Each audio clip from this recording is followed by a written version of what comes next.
Hello everybody, before the video starts I would like you all to subscribe and like the video. That's it, enjoy.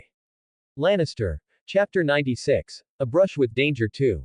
Qyburn felt his lips stiffen, but the man he'd been talking to, the cavalryman, was already moving, racing past him to rush to the sword stand across the room, already bellowing orders to the militia. To arms, men. To arms. Hold the gatehouse. Man the walls. Where there's one ironborn there's 20. Qyburn looked around, not sure what he was supposed to do, as the men began to stir from their seats.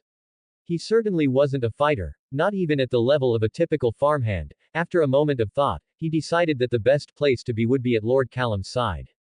At the very least he could make sure that his chamber was locked properly and barred, and hunker down there until the proper fighting men cleared the enemy from the castle. In a rush, he sprinted back towards the main keep, passing by men rushing to get their weapons and shields and such, all moving back and forth along the walls.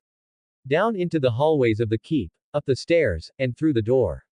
Panting and puffing, Qyburn could hear his heart thundering in his chest as he rushed into his master's room at a run. Lord Callum, there's an intruder in the... His words died in his chest as he caught sight of the room. By the bed, an armored figure stood. A heavy helmet with a mesh of chainmail from the nose down covered everything except the Ironborn's eyes, with a big fur cloak over his shoulders and a longsword in his right hand. His left was around Lord Callum's wrist, clearly in the middle of dragging the boy out of bed. Qyburn saw it, saw Callum's eyes reach up to meet his, saw the Ironborn turn to face him. Guards. Qyburn shouted, guards in here. You shouldn't have said that. The Ironborn started, but he was distracted as Lord Callum tried to pull away from him, not letting the man approach Qyburn. Running on pure instinct, the academic snatched the nearest thing in reach, the incense burner left by the Septon earlier, and threw it at the Ironborn. It missed. Of course, Qyburn had never had a very good arm. Still, it was one more distraction, and it slowed the man down as he dragged Lord Callum over, slamming the sick boy against his armored chest and holding him there in front of him.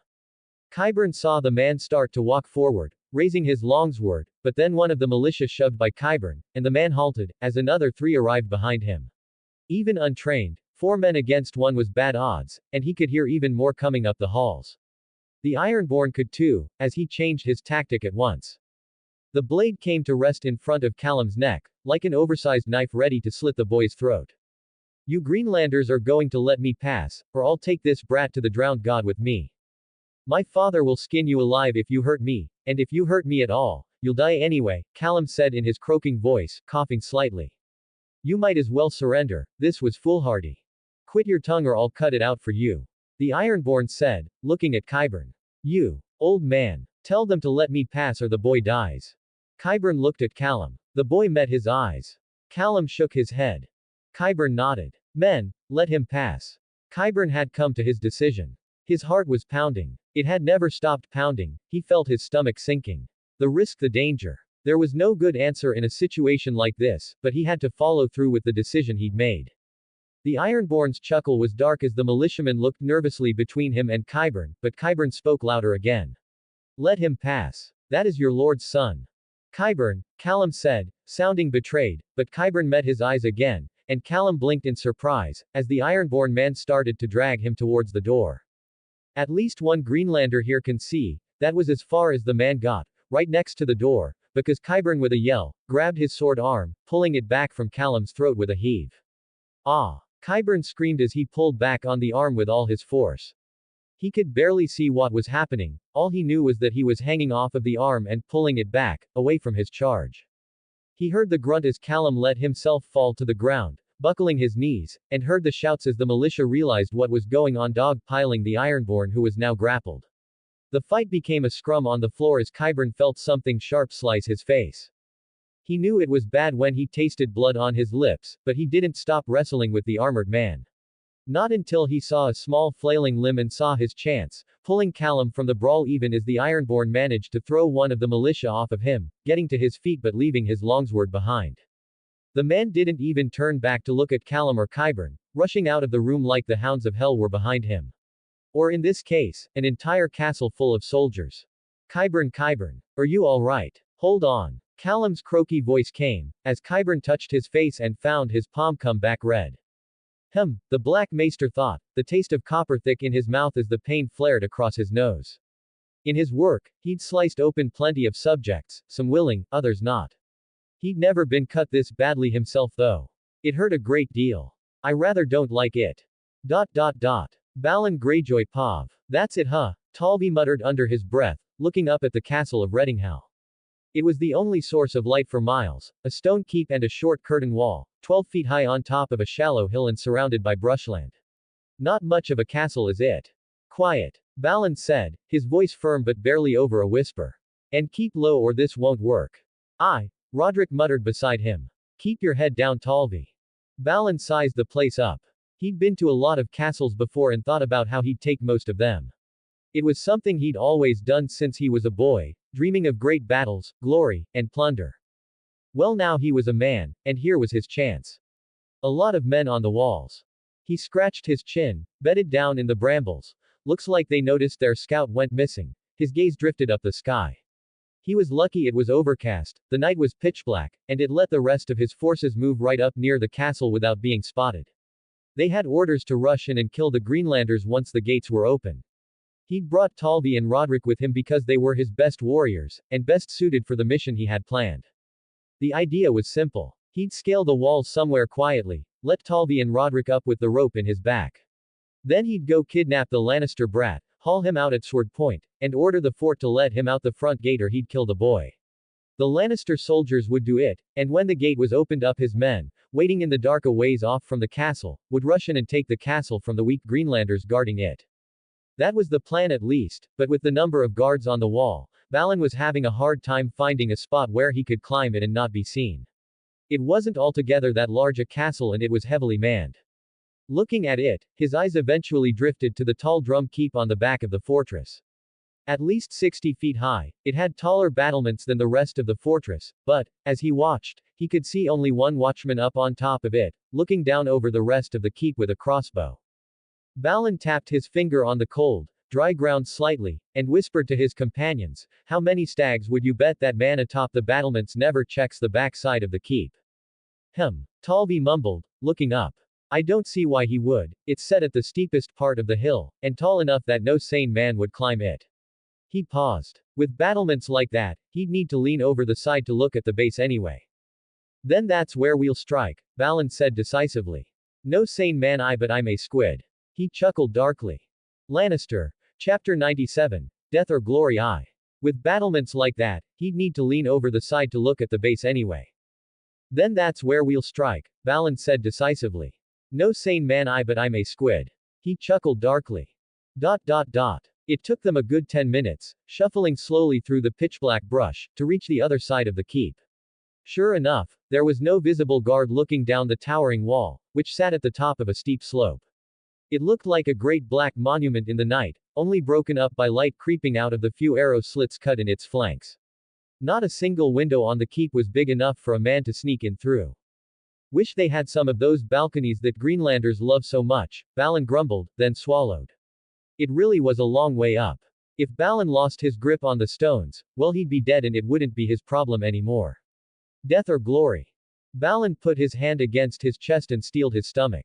When I reach the top, I'll kill the man up there, and then drop the rope down for you too.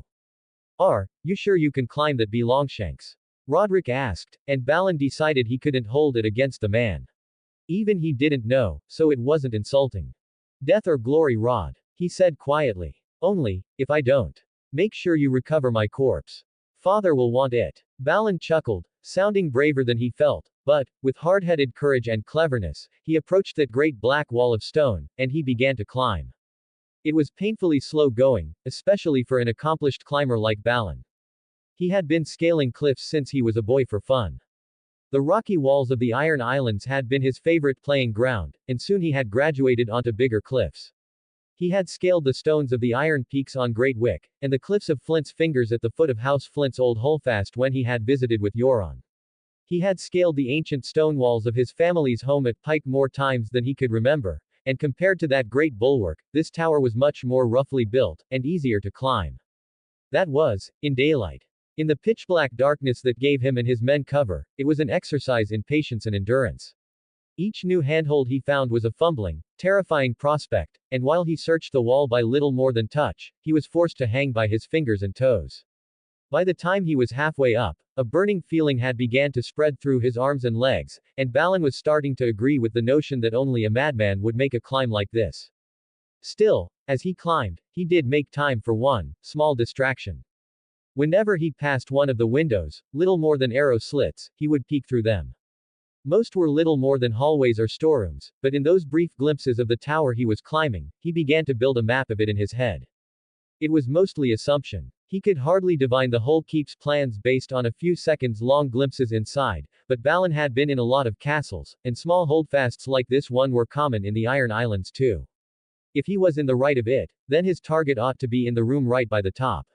Noblemen, Ironborn or otherwise, loved to put their bedrooms at the top of towers. His thoughts were confirmed when, with his arms burning and his breath heavy, he neared the top of the tower, and glanced inside a window on the very highest floor. The interior was lavish, at least for the standards of a poor holdfast like this. There were carpets hung on the walls and a large bed in the middle of the room. In it, a young boy was wrapped in blankets, a rag on his forehead. Guess he really did catch cold, all the worse for him then. Balin smirked cruelly, as he finally, heaved himself up over the top of the battlements, landing on his feet, his arms burning and his heart thumping like a war drum in his chest. The watchman, leaning on a battlement across the top of the tower, heard the clatter of chainmail and his sword at his hip as he landed at the top, and turned to face him with a surprised expression. Balin was on him first. The man was clearly a trained fighter, but his arming sword was still in its sheath, and his crossbow was leaning against the wall. He didn't even have time to utter a word before Balin drove the tip of his thin longsword through the man's neck. Red blood sloughed out on the tip of his blade as Balin drew it back, the Greenlander choking and gagging on his own torn windpipe as he fell to the stone floor, clutching at his throat. Now, Balin had to work fast. He rushed back to the far wall, and waved his hand over the top of the battlements, letting Tywin and Roderick know he'd reached the top safely. Next, he cast a line down behind him, tying it firmly to one of the battlements, and securing it with a hitch he'd learned on his first raiding voyage as a boy. The two had easier climbs than he did, rappelling up the castle wall. It still took them a few minutes, but he used that time to catch his breath, the burning in his arms abating a bit as he let them rest at his sides. When Tywin and Roderick reached the top, he helped both of them over the battlements and nodded to his two companions, a grin on his face. Right, that's the hard part done. I doubt it'll be much longer before someone comes to check on that horseman over there. He gestured at the corpse. So we've got to move fast. You two know where you're going. Down out of the keep, along the walls, and force the gatehouse, Tywin replied, and Balin nodded. Exactly. He patted the two on the shoulders. Death or glory? Death or glory? The two replied, clapping him back on both his shoulders, before together the three of them rushed the stairs. There was no one on the top floor, save for a long hallway, a privy, and a large wooden door. The latter Balin recognized as the door to his target. There wasn't a guard in sight, probably because it was a Lannister keep, but in Balon's eyes, the drowned god was on his side tonight. While the other two ran on down the stairs, which split below, Balin stalked up towards the door. It was a heavy oaken thing, 7 feet tall and 5 across, and banded in metal around the hinges. He tested the handle experimentally. If it was locked, then he'd have to use the hatchet on his belt to get it open, and that would be risky. In another blessing from the drowned god, the door clicked open when he pushed down the handle. A grin split his lips as he pushed inside, shutting the latch behind him. Qyburn. Are you back? A soft, croaky voice cut off, the blond boy in bed, the room's sole occupant, taking a sharp breath, followed by a cough. You're not Qyburn. You're Ironborn, aren't you? You've got a good eye, for a sick brat. Balin chuckled, and you must be Callum Lannister, the old lion's son. Our prisoner wouldn't shut up about you. Balin snorted, meeting the child's green eyes. Looking closer, the boy had soft, almost girlish features, though his short hair did a lot to offset them. It was strange to see a soft, sick young boy speak with such confidence, but then Balin imagined being a Lannister must be a bit like being a Greyjoy. The boy in front of him was born better than anyone else around him, and he knew it. Shame for him he wasn't better than Balin. Balin walked over, holding up his longsword to intimidate the boy. You'll be coming with me then, Lannister. I'll have your father's money as ransom soon enough. The boy only glared at him in response. I will do no such thing. He shook his head, his voice firm despite the nasal tone. It surprised Balin, enough to make him stop for a second. The balls on this kid. You are in my castle, surrounded by my men on all sides. You don't hold the advantage here. As if to punctuate the boy's words, Balin heard a shout from above, a yell from the top of the keep. Alarm! Alarm! Intruders in the castle. Intruders! There's a rope on the wall, and Jaren was killed. Balin grit his teeth, his heart beating faster as he stepped forward towards where the sick boy sat in bed. I'd love to argue with you, boy, but it seems I'm out of time for idle words. He reached out to grab at the child, but the sick boy rolled and turned, stopping him from grabbing his arm. Do you want to die, brat? Balin yelled, brandishing his longsword. If you hurt a hair on my head, my father will have you impaled from ass to mouth on a wooden post and slow roasted alive over a bonfire for 2 days before he splits you open like a pig and feeds you to dogs. The boy glared at Balin from his awkward position, halfway rolled over on the bed. Your best option is to surrender. Lannister. Chapter 98. Death or Glory 2.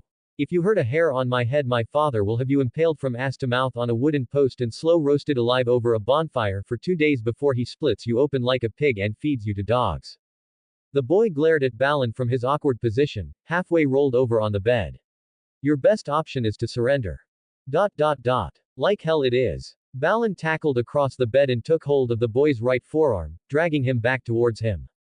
The boy fought though, kicking back at Balon's grip and grasping for the other side of his bed. He turned and twisted so that he was hard to pull, and forced Balin into a tug of war that lasted precious seconds. Balin was finally dragging him out of the bed when the door opened. Lord Callum, there's an intruder in the... A plump middle-aged man in a black robe rushed in. He had the look of a maester, and Balin decided that the drowned god really was on his side tonight, though that was broken when the first thing the man did was scream. Guards! Guards! For a moment, Balin wondered why the boy hadn't done that as soon as he walked into the room. You shouldn't have said that. He growled, but before he could rush forward and cut down the academic, the Lannister lordling in his left hand tried to pull himself away. The next few seconds were chaos, as Balin was forced to split his attention.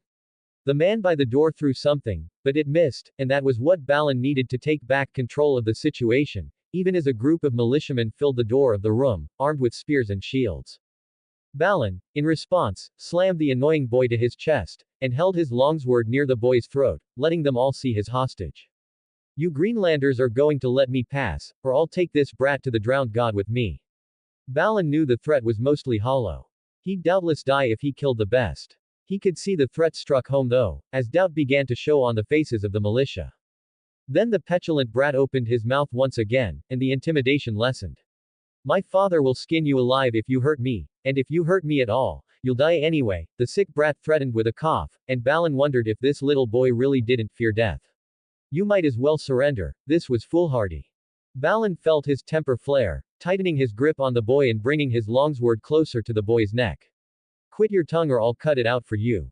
Balin threatened. Clearly he needed to find someone less foolish to threaten. He glared at the old academic. You, old man, tell them to let me pass or the boy dies. The black-robed man looked taken aback, looking at the brat in Balon's arms, then back up to Balin, before visibly swallowing. Men, let him pass, the man ordered, and Balon's heart thrilled. Now all he had to do was get him out the main gate. He started to drag the boy forward, even as the black-clad man ordered the militiamen more forcefully back from the door. That is your lord's son. Let him pass. Qyburn. The brat in Balon's arms sounded forlorn, perhaps finally realizing how dire his situation was. Balin could only chuckle. At least one Greenlander here can see, Balin was about to say. Sense, when he was interrupted by the black-robed academic screaming at the top of his lungs and suddenly tackling him, dragging his sword hand away from the Lannister brat. Balin was caught off guard. The frankly unthreatening old man shrieking in his ear made it hard to focus, and even as Balin brought his other hand around to punch the man, he realized that the true prize, the Lannister boy, had managed to slip out of his grip. A moment later he was being tackled by more of the Greenlanders, and Balin was dragged down to the floor hacking away at his attackers the whole way. He swung his long sword about and bashed at them, chopping at one man's arm and sending him screaming away as Balin continued to fight like a mad dog. Panic flooded through him. He could die here. With a surge of strength, he shoved past the remaining man who had tackled him. He dropped his longsword somehow he didn't even remember in the haste of the moment, but by some effort of strength and long years of practice in the yard, he managed to get back on his feet before any of the men who had dog-piled him. And Balin ran. He had a single chance. The castle was full of farmers, not soldiers. He could still escape. He saw a troop of men ascending the stairs towards him, more of those militia with big shields and spears. With a yell of fury, he shoved past them, his body screaming as he rushed down the stairs, pushing them to the side as they struggled to use their polearms in the tight confines of the staircase. He chopped into the head of one of them with his hatchet, taking half of the man's jaw off and leaving him screaming as Balin pushed by. He didn't even remember drawing his hatchet, but it was in his hand now as he continued down the stairs, his mind full of nothing but the desire to escape. If he wasted even a single moment now, it was certain death. Even in his arrogance, Balin did not think he was the equal of hundreds of men. His only option was to get out while they were still disorganized, and hope that Tywin and Rorik managed the gate. On the next flight of stairs, he tumbled in his haste, coming crashing down to his knees on the stone floor. Pain shot up his back, but Balin was back on his feet in time to intercept a sword swinging towards his head. The blade was wielded by one of those trained men, like the watchman on the roof, but he still wasn't a match for Balin, even if Balin only had a hatchet. The man seemed surprised that his sword had been blocked, and doubly so when Balin grabbed the blade with his other gauntlet and swung his hatchet right into the man's flank, sending him to the ground, yelping in pain. Balin didn't even bother finishing him off as he ran. There were other men around, but none between Balin and the door out of the keep. They stabbed at him as he passed, and Balin even felt a crossbow bolt crack against his back, but it was a glancing hit, and his plate saved him as he rushed straight out the door, his voice hoarse as he'd been screaming since he fled from the top floor. When he got onto the walls out the door, he saw Tywin and Rorik fighting just a dozen yards away, back to back and surrounded on both sides. They were caught on the wall. There were militiamen poking at them with spears from behind their massive shields as the two Ironborn warriors tried to fight their way toward the gate. Tywin leading and Rorik covering his back. Balin made a decision then and there. With a final yell, he rushed towards his friends, shouting like a madman. The stunned militia assailing Rorik had no time to turn as Balin with the dregs of his strength grabbed and shoved them from the wall. Tywin, Rorik, we're leaving, Balin yelled, and, with frenzied force, charged into his friends. His muscles strained, the last of his strength giving him one last rush to pull them both over the edge of the curtain wall. There was a rush of air, a sudden drop, and a groan of pain as he hit the ground. 12 feet was enough to injure a man, badly, but only rarely to kill him, and the fall was lessened by the way they rolled over the battlements. Still, pain shot up Balin's arms as he caught his fall. He grit his teeth and staggered to his feet despite it though. Run, he ordered. Run, before they find their crossbows. Balin's legs were on fire as he ran into the night, looking for the rest of his men. He barely made it 20 yards before they gave out under him, and only the fact that Tywin and Rorik were there behind him saved his life. The crossbow bolts soon began to whiz after them, though, in the dark of the night, they didn't meet their targets. When all was said and done, and the sun rose on the horizon, Balin was tired as death, injured in 3 places, had lost his favorite longsword, and had nothing to show for it except a war story. The taste of defeat was bitter in his mouth. He'd come to seek death or glory and found neither. With the riders of Lord Tywin no more than 2 days away, even Balin Greyjoy could see the writing on the wall. There was no glory left to be found here, and they would not let him slip past the defenses twice. 1 day later, he sailed home for Pike with his ill-gotten loot from Mallow's Stone, Lower Bammock, and Trout Point. The winter war was over, but many things were left unfinished. Lannister. Chapter 99. A meeting in the evening too. Tywin Lannister Pav. Tywin Lannister gripped the letter in his hands tightly, the edges crumbling under his fingers. His back stood rigid and fixed, trembling slightly as he breathed deeply through his nose. Lowering the paper, he glanced at the package that had come with it. A longsword, thin, with a stabbing tip and an elegant guard. The blade was patterned in ripples where it had been folded many times by the Ironborn smiths that had made it.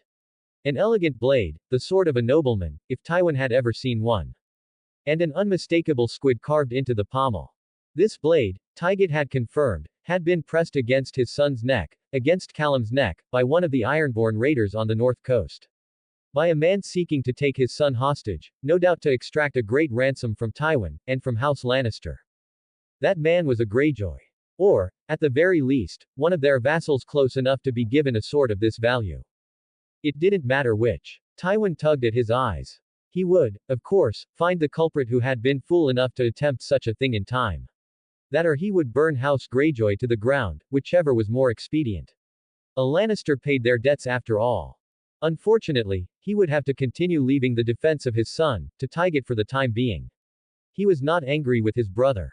Not truly. It was perfectly reasonable to leave Callum safe in a castle while he was sick and to go off and deal with the Ironborn without him. No, much as part of his heart wanted to blame Tygot, that would be the easy way out. His brother did his duty properly, it was the Ironborn who should have known better. The Ironborn would be taught to know better. While Tywin dearly wanted to boil the squids, all plots of revenge would have to wait. Tywin was in no position to return to Castle Rock and oversee such a plan. And this wasn't something to handle with his powers as hand, not with the court in its current condition. The realm stood on a knife's edge, and while no one loved the Ironborn, a civil war would be problematic in current conditions. Tywin would send a letter to start preparing the Westerland's navy, but he had time for little else at the moment. A knock came at his door, and Tywin set the letter aside as his guard announced the visitor. Lord Hand, Prince Rhaegar to see you. Let the prince in, Tywin said, frowning. He had no particular love for the prince, not after the repeated rejection of Cersei, but he needed the cooperation of everyone at court to hold the realm together at present. Rhaegar stepped into the room, looking as tired as Tywin felt. The prince's handsome features were marred with exhaustion, black bags hung under his eyes, and his countenance was grim. Most likely, that meant he'd been to talk with Aerys.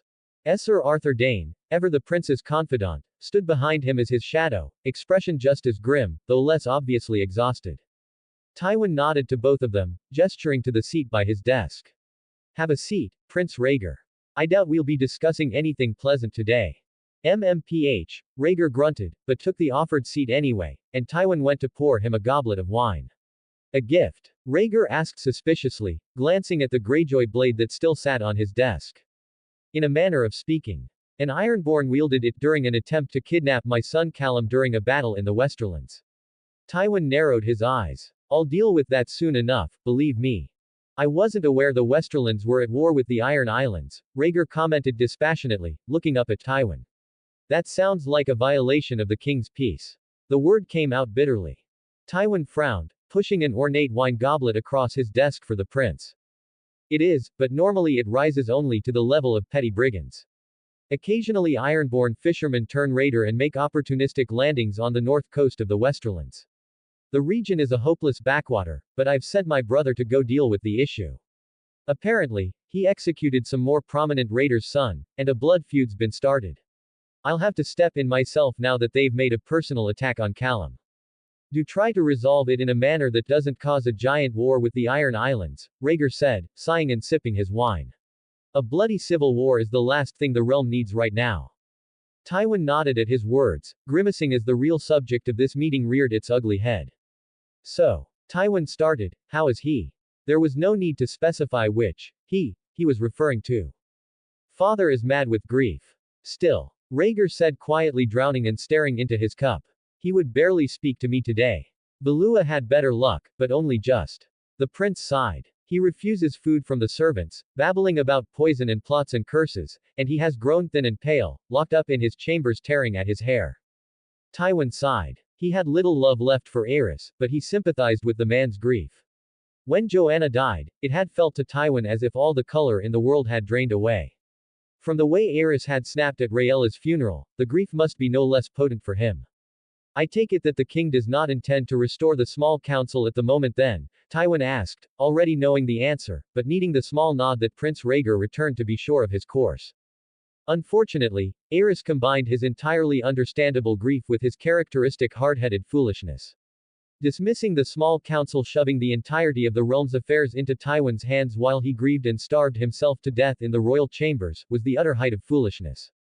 It was humorous, in a dark way, that Tywin, as hand of the king with no small council to restrain him, was more powerful now than he'd ever been before. In all effect, he was ruling the Seven Kingdoms. He sat on the Iron Throne and made decrees that no man could question with absolute authority. When he had been younger, more foolish, Tywin might have even enjoyed it. But to a man who actually understood the apparatus of government, the current situation was a nightmare. While several of the small council lords were lickspittles, they were nonetheless powerful lords with their own networks of subordinates, resources, and connections. It was through these connections that the real business of government was conducted. Dismissing the small council entirely, those lords went back to their own holdings with no reason to stay in King's Landing. When they left, many of their subordinates left with them. Tywin was left holding the reins of power, but they were broken reins, frayed, and slashed from the absence of many capable men. It was a barely mitigated disaster. Tywin was left juggling the responsibilities of nearly the entire small council, save Pycelle, who mercifully still retained his position as Grand Maester, while simultaneously having to build a parallel administration from only his own resources. He had always wanted to rebuild the realm's governance to be more efficient. Well, now was his chance, and he could barely hold it together. He had barely managed to keep the office of the Master of Coin intact enough to still collect the yearly crown taxes. In regards to laws, he was basically ruling by fiat, and the royal fleet would be entirely incapable of mobilizing for months at this rate. Tywin didn't have enough hours in the day to meet all of his newfound obligations, and no amount of money could hire him men able to do them for him. He was nearing his wits' end. I must admit, while I have no love for your cruelty, Lord Hand, it is clear that my father did right by your appointment, Rhaegar grumbled. I do not think any other man in the Seven Kingdoms could have managed as you have. I assure you they would not. Tywin snorted, accepting the compliment, and not the least stung by the intended insult. What others saw as cruelty was often necessary for strong governance. Is there anything else you wish to discuss, Prince Rhaegar?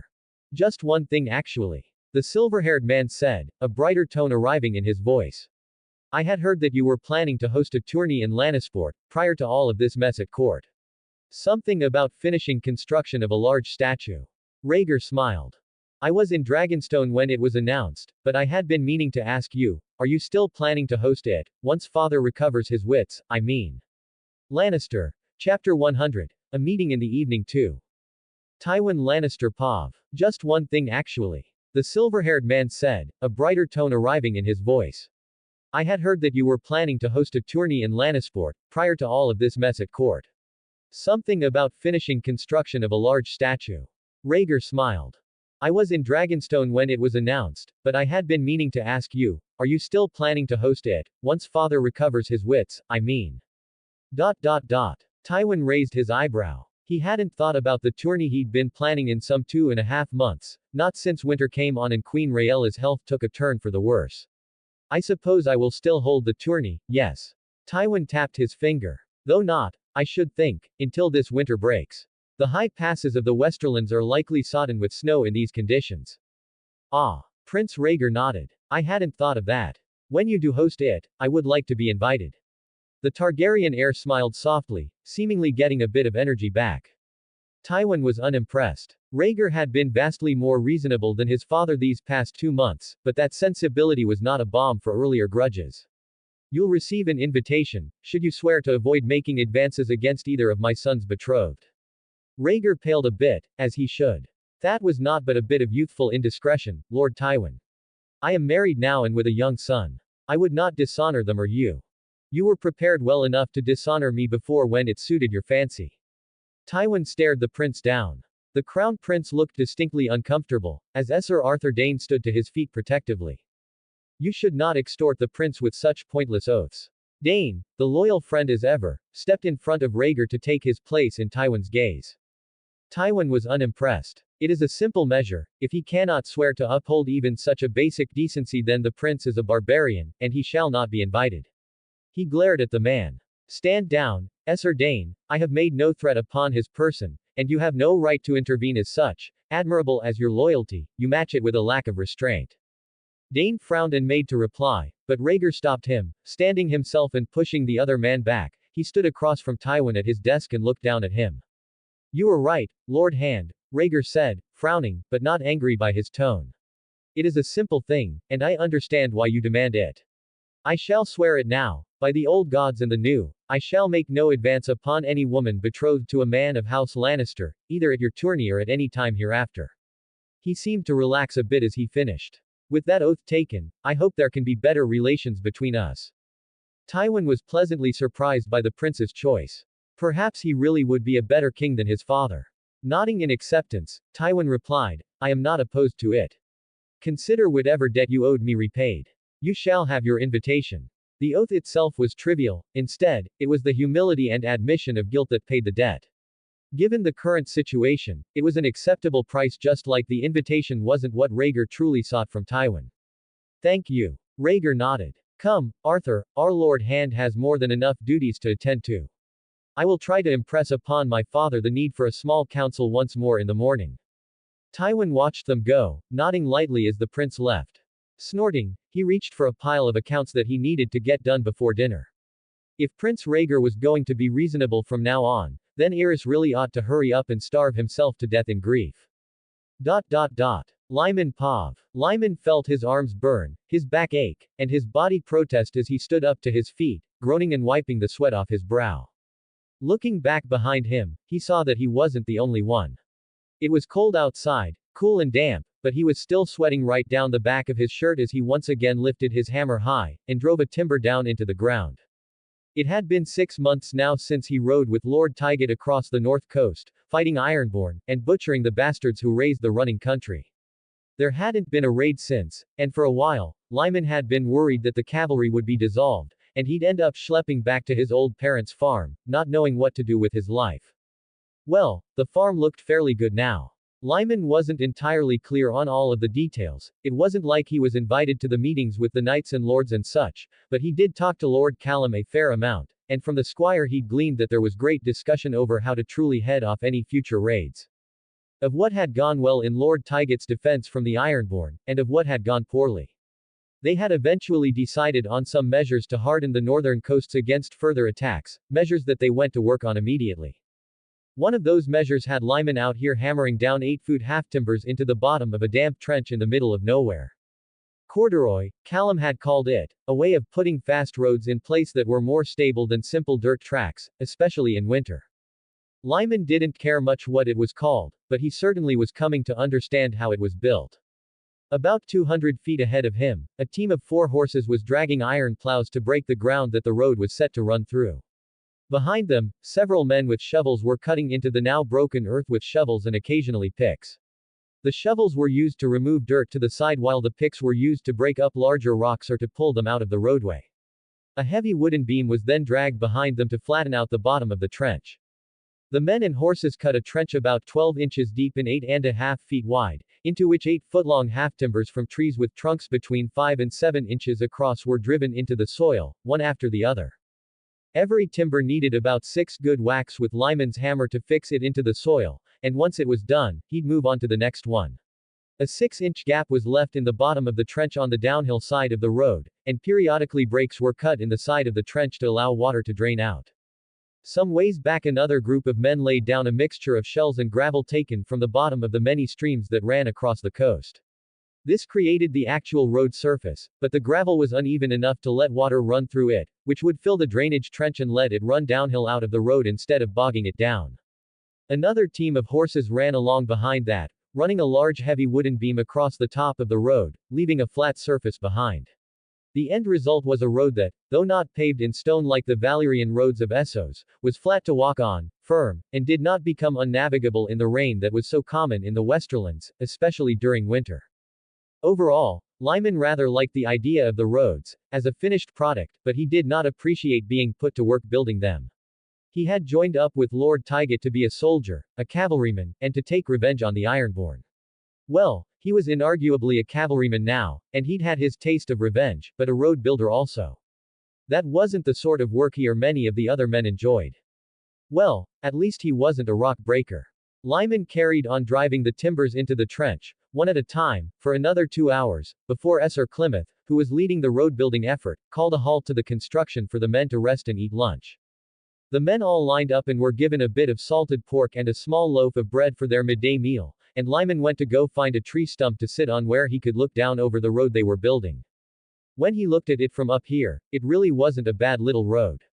He imagined the surface would be difficult to walk on after a while, but it beat the damp, mucky soils of the north coast any day. They were making good progress on it too. About 3 miles of road a day was being opened, laid, packed, and filled, so the road would, by year's end, stretch from one end of the northern coast to the other.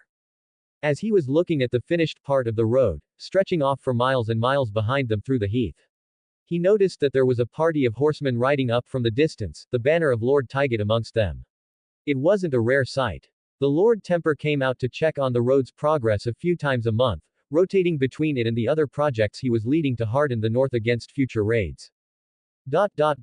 Chronicle of the Targaryen dynasty in the Seven Kingdoms. Maester Willem. 280 AC 3rd day of first moon.